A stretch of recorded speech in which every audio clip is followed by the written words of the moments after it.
엄마, 오늘부터 3박 4일 여행이 잡혔는데 애들 맡길게요. 오늘 엄마 생일이잖아.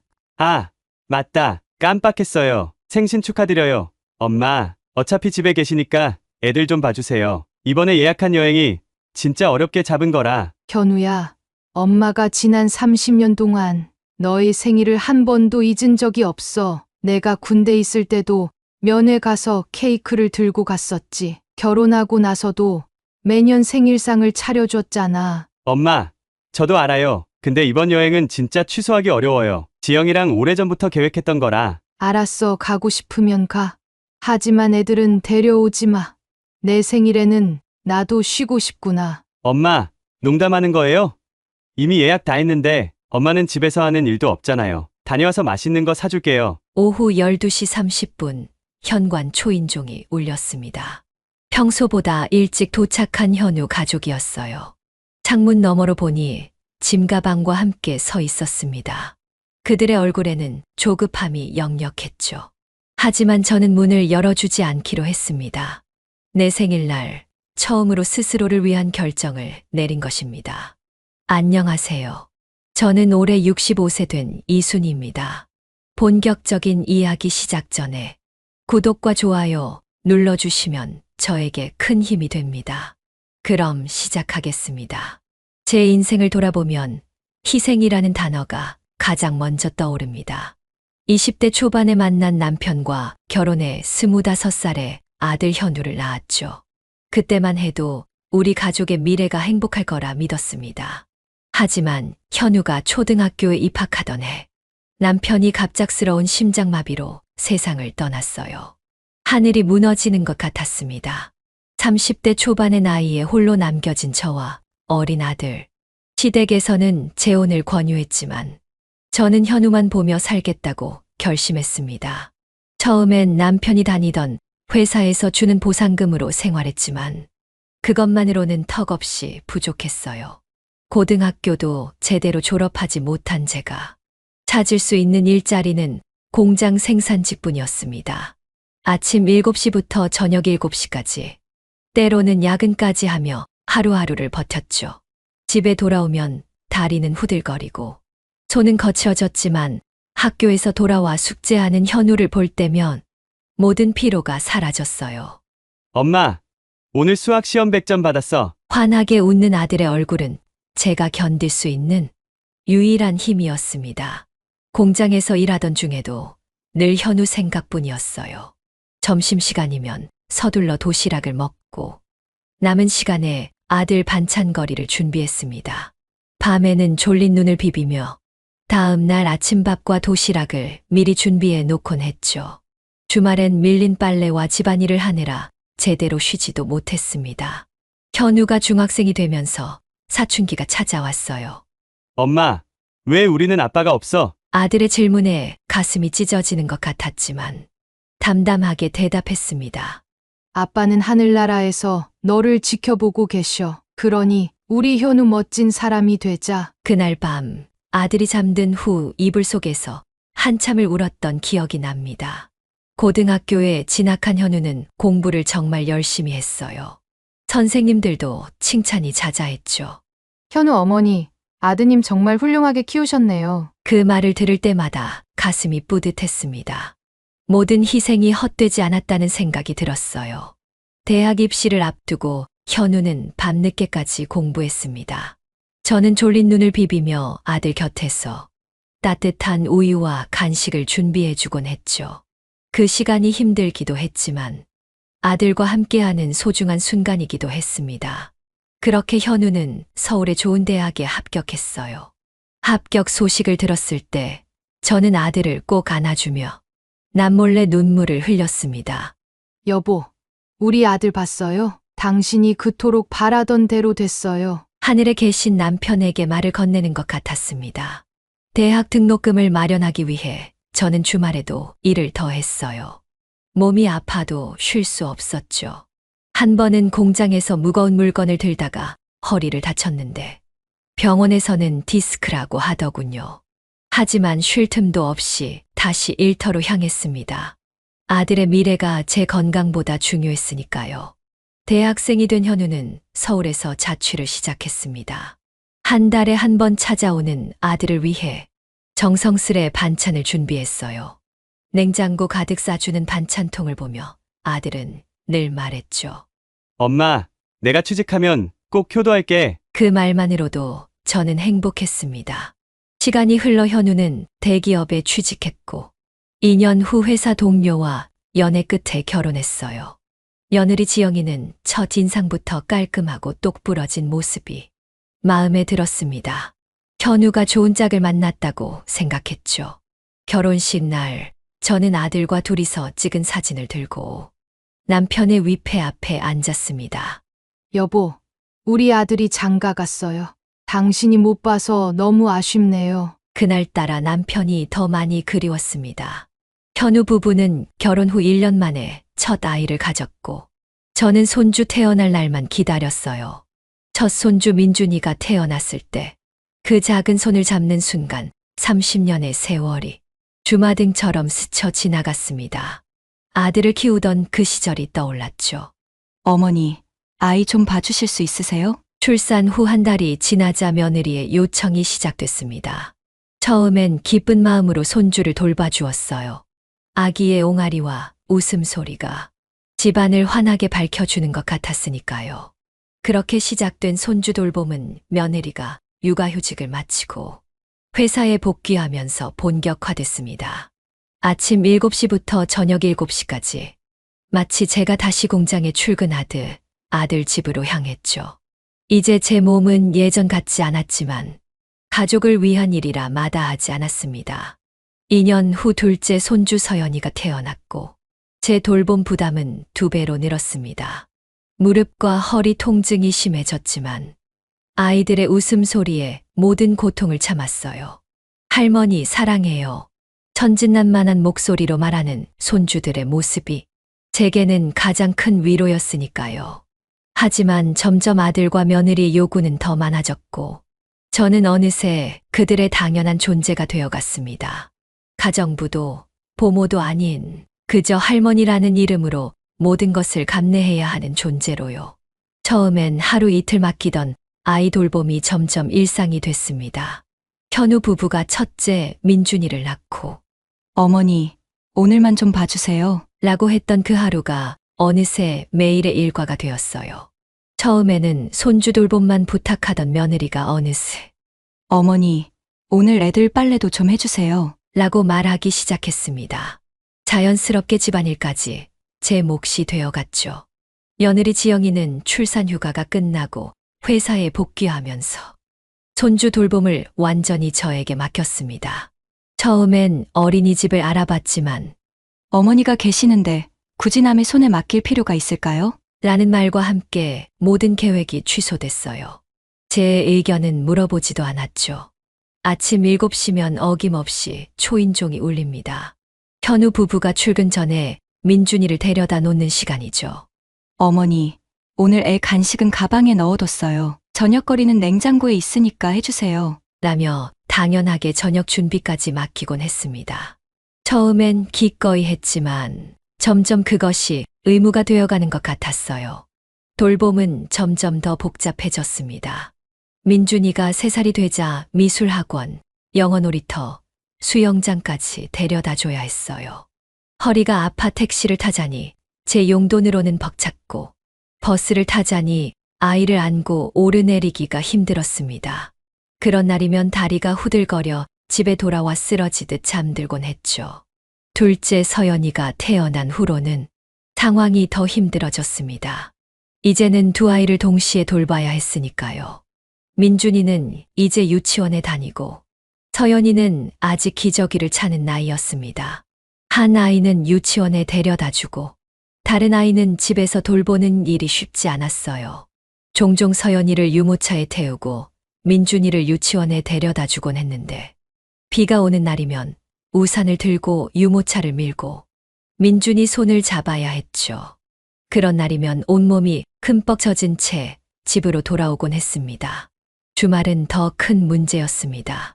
평일엔 그래도 저녁에 아이들을 데려가던 아들 부부가 주말에는 쉬고 싶다고 했어요. 처음에는 어머니, 오늘은 제가 좀 피곤해서요. 라며 부탁하던 것이 점차 당연한 일이 되었습니다. 금요일 저녁부터 월요일 아침까지 아이들은 제 집에서 지내게 됐죠. 제 주말은 점점 사라져 갔습니다. 친구들과의 약속도 거의 다 취소해야 했어요. 노인대학에 등록했다가 한 달 만에 그만두기도 했고, 교회 친구들과의 산책도 포기했습니다. 할머니, 오늘은 어디 안 가요? 라고 물어보는 민준이에게 할머니는 너희랑 있는 게 제일 좋아. 라고 대답하면서도 마음 한편으로는 서글퍼지곤 했습니다. 명절이면 사람들은 가족과 함께 시간을 보내지만 저희는 달랐어요. 지난 설날 현우 가족이 오기로 했는데 전날 밤 갑자기 엄마, 저희 친구들이랑 제주도 여행 가기로 했어요. 애들만 맡길게요. 라는 전화를 받았습니다. 명절 음식은 이미 다 준비해 놓았는데 말이죠. 그렇게 명절에 혼자 손주들을 돌보며 지냈어요. 텔레비전에서는 가족들이 모여 세배하고 함께 웃는 모습이 나왔지만 우리 집은 그저 할머니와 손주들 뿐이었습니다. 며느리의 요구는 점점 더 늘어갔습니다. 처음에는 아이들 돌봄만 부탁하더니 이제는 집안 청소와 빨래, 심지어 김장김치 담그기까지 제 몫이 되었어요. 어머니, 이번 주말에 김장할까 하는데 도와주실 수 있으세요? 라는 말이 사실은 어머니가 김장을 해주세요. 라는 뜻임을 알게 되었죠.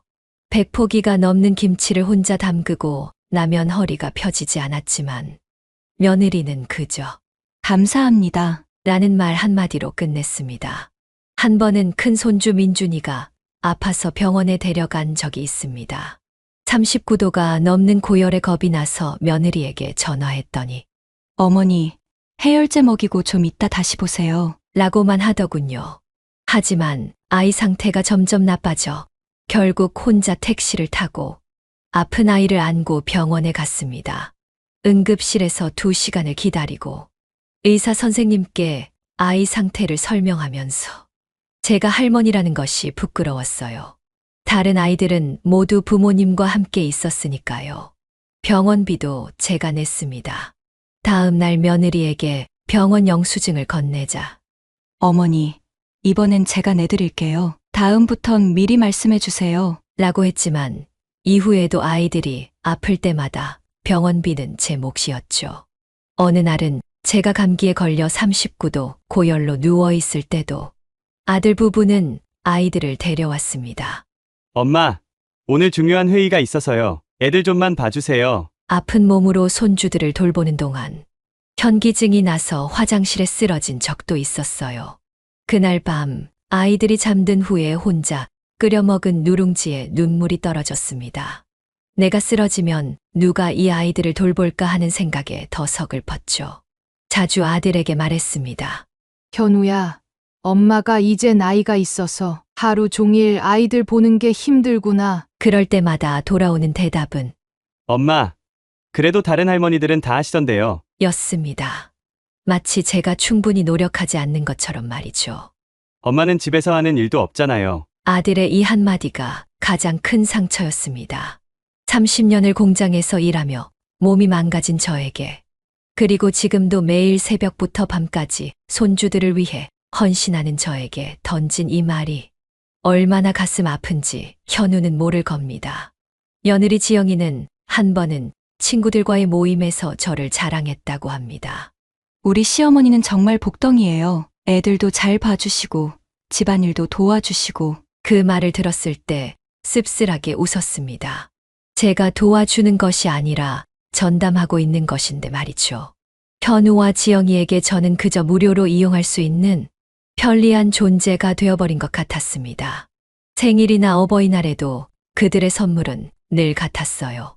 어머니, 건강하세요. 카네이션 한 송이와 함께 건네는 이 말이 얼마나 공허하게 들리는지 모르겠습니다.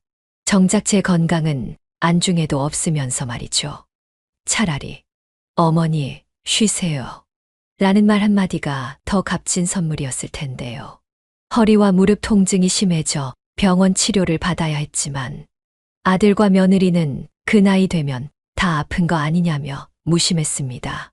공장에서 30년을 일한 후유증으로 심한 관절염과 디스크가 찾아왔지만 아들 부부에게 이런 제 아픔은 그저 나이 탓이었죠.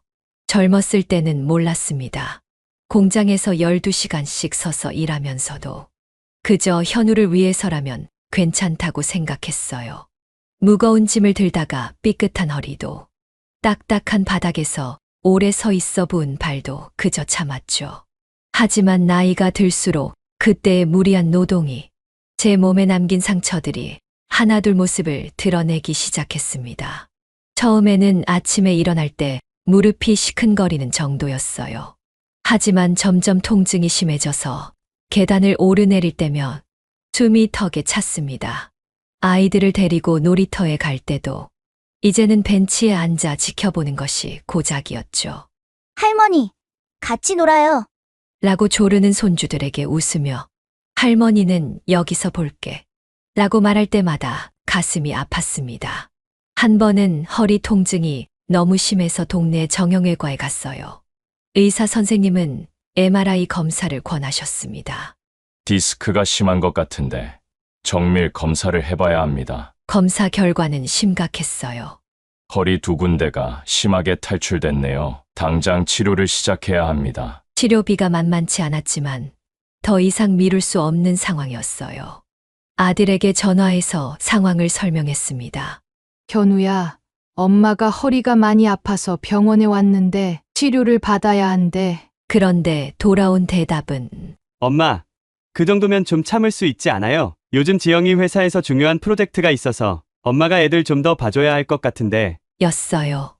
결국 치료는 미뤄졌고 통증은 더 심해졌습니다. 물리치료를 받으러 가는 날도 손주들을 데리고 갔어요. 좁은 치료실에서 아이들이 뛰어다니지 않게 하느라 정작 제대로 치료도 받지 못했죠. 의사 선생님이 아이들 때문에 힘드시죠? 라고 물으셨을 때 그저 웃으며 괜찮아요. 라고 대답했지만 마음은 무너지고 있었습니다. 한 번은 병원에서 주사 치료를 받고 집에 누워 있는데 며느리가 전화해서는 어머니, 오늘 애들 좀 봐주실 수 있어요? 급한 일이 생겼어요. 라고 하더군요. 거절하기 어려워 아픈 몸을 이끌고 아들 집으로 향했습니다. 병원에서 주신 주의사항은 24시간 안정이었는데 말이죠. 무릎이 너무 아파 병원에 가야 한다고 말했을 때도 어머니, 그럼 애들은 어떡해요? 라는 말만 돌아왔습니다. 제 건강보다 손주 돌봄이 우선이었죠. 그래서 통증을 참으며 병원 방문을 미뤘고 결국 상태는 더 악화됐습니다. 약을 먹어도 통증이 가라앉지 않는 날이 많아졌어요. 그런 날이면 이웃집 할머니가 종종 도와주셨습니다. 순희 씨, 오늘은 내가 좀 봐줄게. 얼굴이 너무 안 좋아요. 그분의 도움이 없었다면 정말 버티기 힘들었을 거예요. 시장에 장을 보러 갔다가 무거운 장바구니를 들고 오는 길에 허리가 삐끗한 적도 있었습니다. 그날은 정말 한 발자국도 움직일 수 없을 정도로 통증이 심했어요. 119에 전화해서 구급차로 병원에 실려갔죠. 아들에게 전화했더니 지금 회의 중이라 나갈 수 없어요. 라는 답변만 돌아왔습니다. 결국 혼자 응급실에서 진통제 주사를 맞고 택시를 타고 집으로 돌아왔어요. 어느 날은 아이들을 돌보다가 넘어져 병원 응급실에 갔는데 며느리가 와서는 어머니, 애들 밥은 먹이셨어요? 하고 묻더군요. 제 걱정보단 아이들 끼니를 먼저 생각하는 그들의 모습에 깊은 상처를 받았습니다. 그날 밤 병원 침대에 누워 혼자 울었습니다. 내가 이렇게 아픈데 딱 한마디 어머니 괜찮으세요? 라는 말도 못 들을까. 의사가 무릎 수술이 필요하다고 했을 때도 아들은 엄마, 수술하면 몇 주 정도 걸려요? 애들은 누가 볼까요? 라고 물었습니다. 제 건강보다 손주 돌봄 공백을 더 걱정하는 모습에 마음이 아팠습니다. 결국 수술은 또 미뤄졌고 지금까지도 통증을 견디며 살고 있습니다. 아들과 며느리는 제 아픔을 그저 나이 든 사람들의 흔한 불평쯤으로 여기는 것 같아요. 하지만 이 통증이 얼마나 괴로운지 매일 밤 잠을 설치는 저의 마음을 그들은 알지 못합니다. 더 힘들었던 건 손주가 유치원에서 다쳐 울며 돌아왔던 날이었어요. 날씨가 좋아 유치원 하원 시간에 맞춰 일찍 도착했던 날이었습니다. 민준이가 울면서 선생님과 함께 나오는 모습이 보였어요. 가슴이 철렁했죠. 할머니, 민준이가 친구들과 술래잡기를 하다가 넘어져서 이마를 좀 다쳤어요. 선생님의 설명에 얼른 민준이를 안아주었습니다. 이마에 붉은 자국이 있었지만 다행히 피는 나지 않았어요. 우리 민준이 많이 아팠지? 괜찮아. 할머니가 있잖아. 아이를 달래며 집으로 향했습니다. 집에 도착해서 얼음찜질도 해주고 민준이가 좋아하는 간식도 주었어요. 아이는 금세 웃음을 되찾았죠. 하지만 저녁에 며느리가 퇴근하고 돌아와 민준이의 이마를 보더니 얼굴색이 변했습니다. 어머니, 애를 어떻게 보셨길래 이렇게 다쳐요? 다짜고짜 화를 내는 며느리 앞에서 저는 당황했어요. 유치원에서 친구들과 놀다가 넘어졌대. 선생님이 직접 데리고 나오셨어. 하지만 며느리는 제 말을 듣지도 않고 계속해서 화를 냈습니다. 어머니가 유치원 앞에서 기다리셨으면 이런 일이 없었을 거예요. 왜 미리 가서 기다리지 않으셨어요? 사실 저는 평소보다 10분이나 일찍 도착했던 터라 더욱 억울했습니다. 아들이 퇴근하고 돌아왔을 때도 상황은 나아지지 않았어요. 며느리의 말만 듣고 저를 바라보는 아들의 눈빛이 차갑게 느껴졌습니다. 엄마, 좀 더 신경 써서 봐주셨으면 좋겠어요. 아들의 말에 가슴이 찢어지는 것 같았어요. 사실 민준이의 다침은 유치원에서 흔히 있는 일이었습니다. 다른 아이들도 뛰어놀다가 종종 넘어지고 다치곤 했죠. 하지만 아들과 며느리는 마치 제가 아이를 제대로 돌보지 않아 일부러 다치게 한 것처럼 대했습니다. 어머니, 민준이가 저번에도 무릎을 긁었잖아요. 어머니가 계실 때 자꾸 다치니까 걱정이에요. 며느리의 이 말에 저는 아무 말도 할 수 없었습니다. 마치 제가 아이를 해치는 나쁜 사람이 된 것 같았으니까요. 식탁에 앉아 저녁을 먹는 내내 아무도 저에게 말을 걸지 않았어요. 민준이만 가끔 할머니, 아프지 않아요. 괜찮아요. 라고 말해 주었죠. 오히려 5살 아이가 저를 위로하는 상황이 되어버렸습니다. 그 모습에 더욱 서글퍼졌어요. 집으로 돌아오는 길, 버스 안에서 창밖을 바라보며 눈물을 참았습니다. 30년간 현우를 키우며 단 한 번도 이렇게 대한 적이 없었는데 왜 내 아들은 나를 이렇게 대하는 걸까? 그 생각에 가슴이 아팠어요. 아들은 그날 밤 전화해서 엄마가 조금 더 신경 써주시지. 하며 한숨을 쉬더군요. 미안하다는 말 한마디 없이 마치 모든 책임이 저에게 있다는 듯이 말했습니다. 현우야, 엄마가 열심히 하고 있어. 목이 메어 더 이상 말을 잇지 못했어요. 전화를 끊고 나서 밤새 잠을 이루지 못했습니다. 손주를 키우면서 실수할까봐 또 다칠까봐 늘 노심초사했는데 그들은 제 마음을 전혀 이해하지 못했어요. 제가 공장에서 일할 때보다 더 힘들고 지치는 날들이었습니다. 다음 날 유치원 선생님께 민준이의 안전을 부탁드리러 갔어요. 선생님은 오히려 저를 위로해 주셨습니다. 할머니, 너무 마음 쓰지 마세요. 아이들은 다 이렇게 크는 거예요. 민준이는 정말 잘 자라고 있어요. 그 말에 또다시 눈물이 났습니다. 아들과 며느리에게서 듣지 못한 위로의 말을 남인 선생님에게서 듣는 것이 더 서글펐으니까요. 그렇게 또 하루를 버텼습니다. 하지만 더 이상 예전의 저 같지 않았어요. 웃음이 사라진 제 모습이 거울 속에 비쳤고 가슴 속에는 깊은 상처가 자리 잡았습니다. 30년을 희생하며 키운 아들에게 이런 말을 들으니 가슴이 찢어지는 것 같았어요. 그러던 중 제 생일이 찾아왔습니다. 65번째 생일이었어요.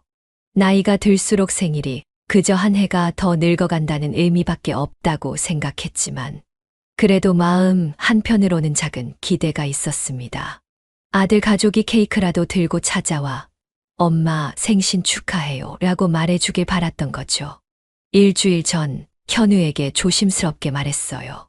현우야, 다음 주 토요일이 엄마 생일이야. 아들은 아, 그래요? 알았어요, 엄마. 라고 짧게 대답했습니다. 그 짧은 대답에도 저는 기대를 했어요. 어쩌면 깜짝 파티를 준비하려나 하고 말이죠. 생일 전날 동네 슈퍼에서 혼자 먹을 작은 케이크를 사왔습니다. 혼자라도 축하해야지 하며 웃으려 했지만 쓸쓸함이 밀려왔습니다. 예전에는 남편과 함께 생일을 축하했고 현우가 어릴 때는 서툰 솜씨로 카드를 만들어 주기도 했는데 이제는 그런 따뜻함이 사라진 것 같았어요. 생일 당일 아침 일찍 눈을 떴습니다. 혹시나 아들에게서 전화라도 올까 싶어 휴대폰을 가까이 두고 기다렸어요. 시계는 9시, 10시를 지나갔지만 전화는 오지 않았습니다. 바쁜가 보다 하며 스스로를 위로했죠. 그런데 11시쯤 드디어 현우에게서 전화가 왔습니다. 반가운 마음에 서둘러 전화를 받았어요. 현우야, 하지만 들려온 목소리는 제 기대와는 완전히 달랐습니다. 엄마, 오늘부터 3박 4일 여행이 잡혔는데 애들 맡길게요. 1시쯤 데려다 줄게요. 현우의 말에 제 귀를 의심했어요. 생일 축하는커녕 아이들을 맡기겠다는 말뿐이었습니다. 오늘 엄마 생일이잖아. 떨리는 목소리로 말했습니다. 잠시 침묵이 흐른 뒤 현우는 어색하게 웃으며 아, 맞다 깜빡했어요. 생신 축하드려요. 엄마, 라고 말했어요. 그리고 곧바로 이어진 말이 가슴을 찔렀습니다. 어차피 집에 계시니까 애들 좀 봐주세요. 이번에 예약한 여행이 진짜 어렵게 잡은 거라. 순간 머릿속이 하얘졌습니다. 30년을 키운 아들에게 내 생일은 그저 깜빡할 수 있는 날이었고 나는 그저 집에 있으니까 손주를 봐줄 수 있는 사람에 불과했던 거죠. 현우야, 엄마가 지난 30년 동안 너의 생일을 한 번도 잊은 적이 없어. 내가 군대 있을 때도 면회 가서 케이크를 들고 갔었지. 결혼하고 나서도 매년 생일상을 차려줬잖아. 전화기 너머로 아들의 한숨 소리가 들렸습니다. 엄마, 저도 알아요. 근데 이번 여행은 진짜 취소하기 어려워요. 지영이랑 오래전부터 계획했던 거라. 그 순간 그동안 참았던 모든 감정이 폭발했습니다. 알았어, 가고 싶으면 가. 하지만 애들은 데려오지 마. 내 생일에는 나도 쉬고 싶구나. 평생 처음으로 단호하게 거절했습니다. 엄마, 농담하는 거예요? 이미 예약 다 했는데 다녀와서 맛있는 거 사줄게요. 현우는 믿을 수 없다는 듯이 말했어요. 맛있는 것 사주지 않아도 돼. 그저 내 생일을 기억해주고 함께 있어주는 것만으로도 충분한데. 목소리가 떨렸습니다. 현우야, 엄마가 30년 동안 너를 위해 희생했어. 이제는 내 인생도 좀 살고 싶구나. 전화를 끊고 한참을 울었습니다. 그동안 얼마나 많은 것을 참아왔는지 그날에서야 깨닫게 됐어요. 내 인생에서 가장 소중한 날조차 존중받지 못하는 현실이 너무 고통스러웠습니다. 오후 12시 30분 현관 초인종이 울렸습니다. 평소보다 일찍 도착한 현우 가족이었어요. 창문 너머로 보니 짐가방과 함께 서 있었습니다. 그들의 얼굴에는 조급함이 역력했죠. 하지만 저는 문을 열어주지 않기로 했습니다. 내 생일날 처음으로 스스로를 위한 결정을 내린 것입니다. 아들과 며느리가 아이들과 함께 짐을 들고 와서 현관문을 두드리며 소리쳤지만 저는 문을 굳게 걸어 잠그고 단호하게 거부했습니다. 초인종이 계속 울렸고 휴대폰으로 전화도 계속 걸려왔습니다. 하지만 저는 받지 않았어요. 엄마, 문 좀 열어봐요. 현우의 다급한 목소리가 들렸습니다. 그동안 제가 늘 그랬듯이 결국 마음이 약해져 문을 열어줄 거라고 생각했나 봐요. 1시간쯤 지났을까요? 며느리의 울먹이는 목소리가 들렸습니다. 어머니, 지금 장난하시는 거예요? 비행기 놓쳐요. 애들은 어떡하라고요? 손주들의 울음소리도 들려왔어요. 마음이 아팠지만 이번만큼은 제 결심을 지키기로 했습니다. 창문 틈으로 그들을 지켜보았어요. 현우는 화가 나서 벽을 치기도 하고 며느리는 불안한 듯 계속 시계를 보았습니다. 손주들은 할머니 집 앞 계단에 앉아 울고 있었죠. 가슴이 찢어지는 것 같았지만 이번이 아니면 영원히 이 굴레에서 벗어날 수 없을 것 같았습니다. 결국 2시간 후 그들은 발길을 돌렸습니다. 차에 짐을 싣고 떠나는 모습을 지켜보면서 눈물이 흘렀어요. 하지만 그것은 슬픔의 눈물만은 아니었습니다. 오랜만에 느껴보는 해방감, 자유로움도 함께였죠. 문이 닫히고 집 안에 정막이 찾아왔을 때 문득 생각이 들었습니다. 이제 나는 무엇을 하고 싶지? 오랫동안 잊고 있었던 나 자신의 욕구와 바람에 귀를 기울였어요. 젊었을 때부터 한번 가보고 싶었던 제주도가 떠올랐습니다. 남편과 함께 가기로 했었는데 남편이 갑자기 세상을 떠나면서 평생 미뤄둔 꿈이었죠. 이제라도 가보자라는 생각이 들었어요. 용기를 내어 오래된 여행 가방을 꺼냈습니다. 옷가지 몇 벌과 필요한 것들을 챙기고 통장에서 오랫동안 모아둔 돈 일부를 찾았습니다. 그리고 그 길로 버스터미널로 향했어요. 제주행 비행기 표를 예매하는 순간 가슴이 두근거렸습니다. 65년 인생에서 처음으로 오로지 나를 위한 여행을 떠나는 것이었으니까요. 공항으로 가는 리무진 버스에 올라 창밖을 바라보니 모든 것이 새롭게 보였습니다. 난생 처음 혼자서 맞이한 여행길은 오랜만에 자유와 함께 제 자신을 되찾는 소중한 시간이 되었습니다. 제주도의 푸른 바다를 보며 깊은 숨을 들이마셨어요. 바닷바람이 얼굴에 닿자 오랫동안 묻어두었던 감정들이 흘러나왔습니다. 올레길을 걸으며 만난 다른 여행자들과 이야기도 나누고 혼자 맛있는 음식을 먹으며 여유를 즐겼어요. 처음에는 어색했지만 점점 혼자만의 시간이 편안해졌습니다. 한라산을 바라보며 나도 내 인생의 주인이 될 수 있구나. 라는 깨달음을 얻었어요. 일주일간의 여행을 마치고 집으로 돌아왔을 때 현관문 앞에 현우 가족이 기다리고 있었습니다.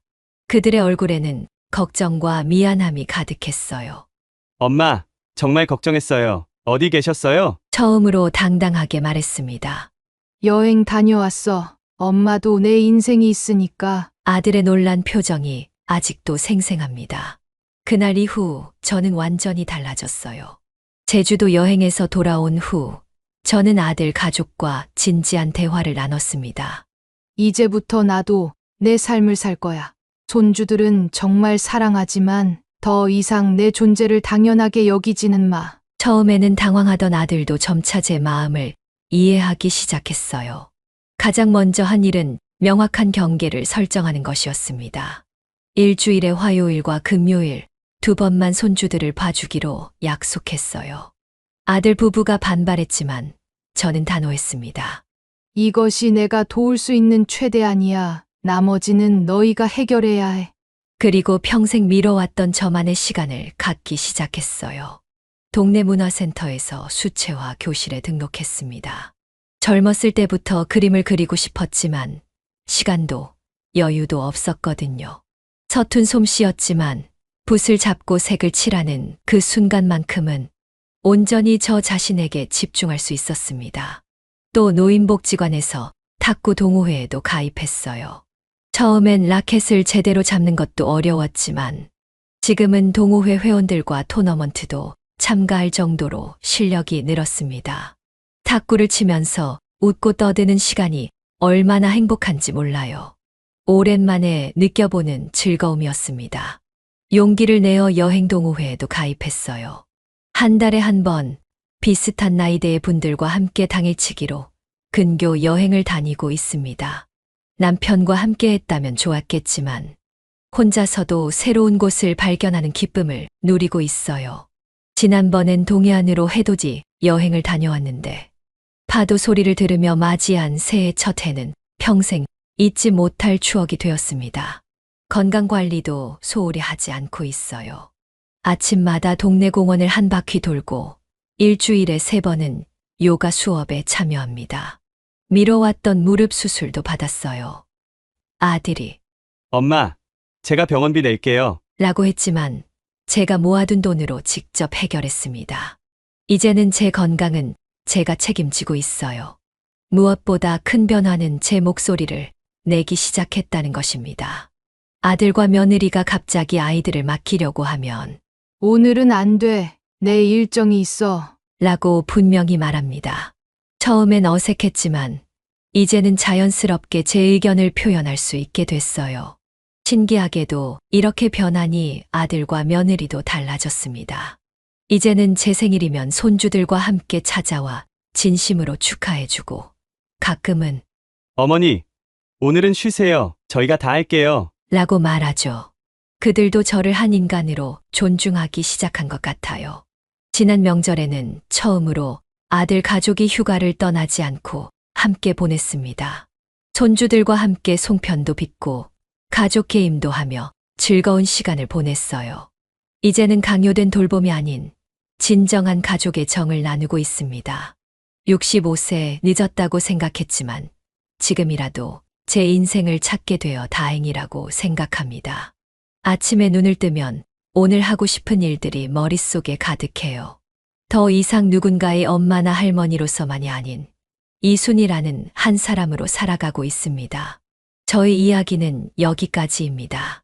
사연이 마음에 와닿았다면 구독과 좋아요 꼭 눌러주세요.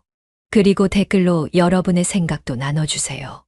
여러분의 앞날에 항상 행복과 건강이 함께하길 바랍니다. 사연 세상이었습니다. 감사합니다.